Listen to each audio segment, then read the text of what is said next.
I just want to start this video with a quick sorry this video has taken so long to come out. I actually have had this video filmed for probably about a week or so now, but the footage that I had, some of it was corrupt.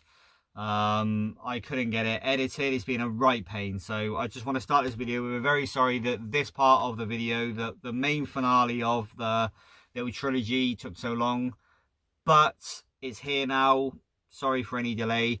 But let's get into the last little bit. Hello and welcome back to another video. This video is going to be a bit more of a talky type, not showing too much because there's not really a lot to show you. As you've seen in our last video, I repaired the side step, which when I get it in the air we'll have a look. It's probably been about 3 days since that video, so it'll be nice to see how that actually looks now. And today I'm going to be putting in the rear shocks and the ball joint.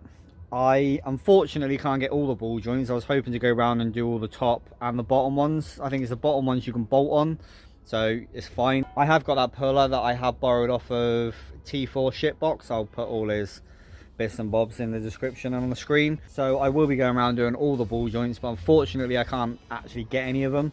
They're all out of stock. The only one I can get is the lower, so I'm just going to do the one that is at fault on the driver's side, get that done, and at a later date when they all come back in stock, I'll go around, do all the ball joints, make it all lovely and good. And yeah, put these shocks in.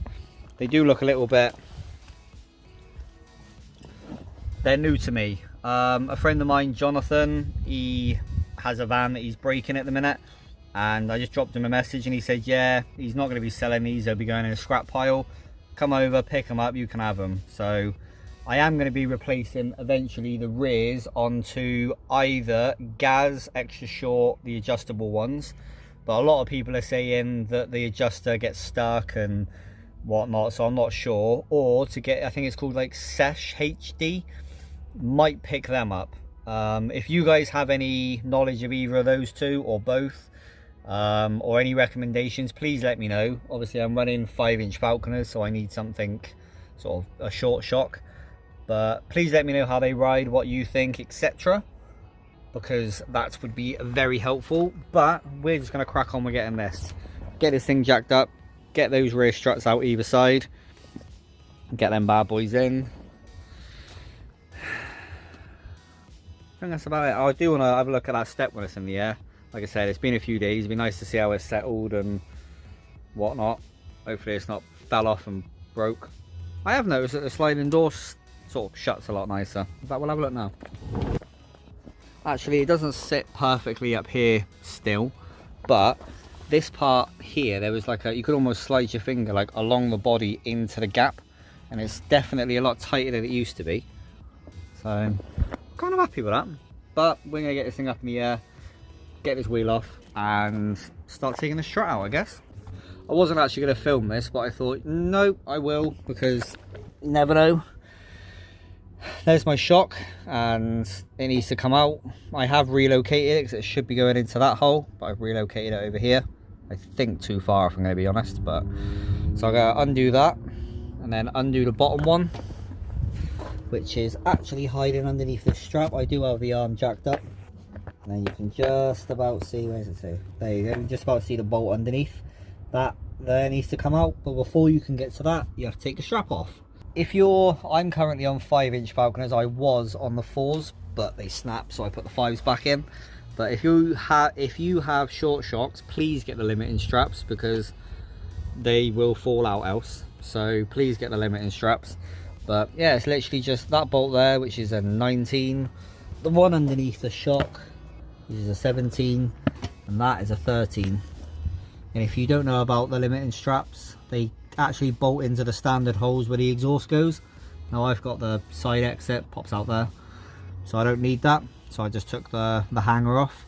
But yeah, a little bit of random knowledge. So I'm going to get all this lot apart, pull that shock out, put a new one in, do the same on the other side. And yeah, I think I'll pick the camera up after that for the ball joint, because this bit's going to be boring. So see you when I get to the ball joint.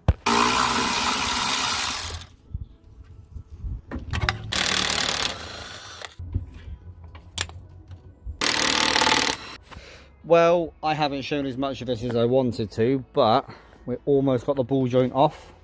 I have separated it down there. There's a couple of big old bolts, but that nut at the bottom, cannot get that off for love nor money. So I'm going to cut it off. That's probably the only way I can find of doing this easily. Cut that off, put a new one in. This one is, let's see if I can show you.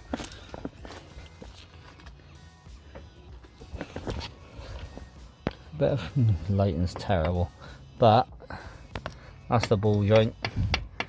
Floppy woppy. There's the new one. I mean, this thing is absolutely solid. I'm not going to show you how to do this thing properly, because to be honest, it's wet. It's also the next day, and I just kind of want to get this floppy, crappy horribleness out. So cut that off, get this out, new one in, done. And then when the other ones come in stock, I'll show you how to do it properly with the proper tools, and probably also show you how to do it without the proper tools. But at the moment, I'm just trying to get it done. So that's the update. I'm lying on a wet floor, cutting bolts. Yay. Anyway, wish me luck. As I said at the beginning of this video, some of the footage was corrupt and it was just an absolute joke. And in fact, the last picture you just seen before I came back on like this was the ball joint, how it ended up coming out. That thing was a nightmare to get out. If you've ever taken a ball joint out, they're like the bottom thread is tapered, so when you put it on and you put the nut on, it sort of pushes itself in and it's like tapered, so it wedges itself in. Well, that was like solid. I could not get it out. I hammered it, I cut it. As you've seen on the picture, I cut lumps out of that thing. And I've got one of those ball joint pullers. It's like the fork, you sort of put it either side and hammer it in. Well, that wasn't wide enough, so what I ended up having to do is to cut like little ridges into it to make it wider. I ended up absolutely losing my temper, smashing hell out of it, and it finally come out. I tried all sorts to get it out. I genuinely think it took me about 3 hours to get that thing out. But it's all done, it's out and dusted. And yet again, more of the footage, it was corrupt. I couldn't actually show you the finale. But we actually did pass. So that was fantastic. My little, my pass, so I'm 12 months good again. Put my glasses on.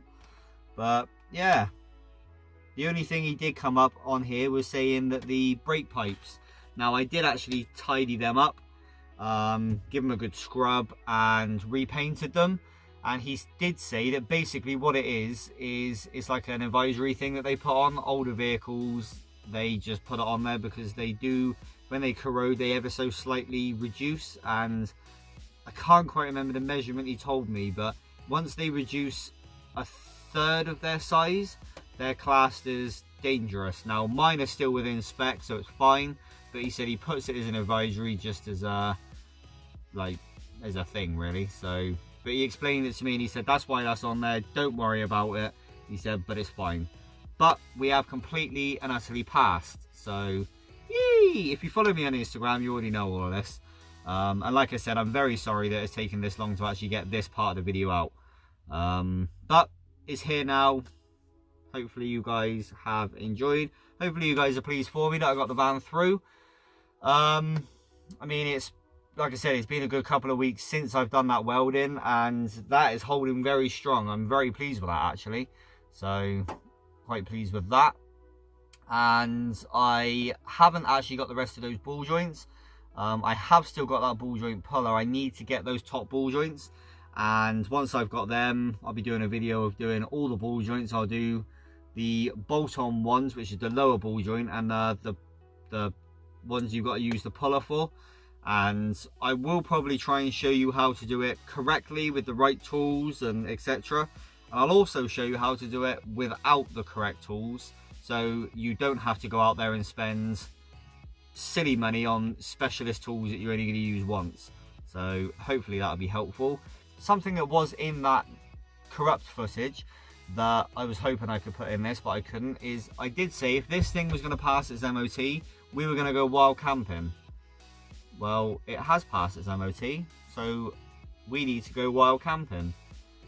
The weather is on the turn, and there's one thing I need to get done on this van before I can take it wild camping. just for my own peace of mind. So I want to get that done, and then we are going to go wild camping. I'm literally going to put a bit of fuel in a diesel tank. I'm going to buy some food, and I'm just going to head off somewhere, probably up the mountain, and then just camp for the night. And just, yeah, probably going to leave work, do that, and then go to work from, so I'm literally going to, yeah, I'm going to commit, I think. Do it that way. Leave work, probably leave work at like 6, get myself a bit sorted, go wild camping for the night, and then go to work the next morning for 9 AM after wild camping. So if you guys liked that, please give this video a great big thumbs up and let me know that you are. I'll put a little thing in that comment section below. If you haven't already gone over and checked out the people that I shared earlier in the video, that's T4 Shitbox and the Doghouse 14, that's Jonathan and George.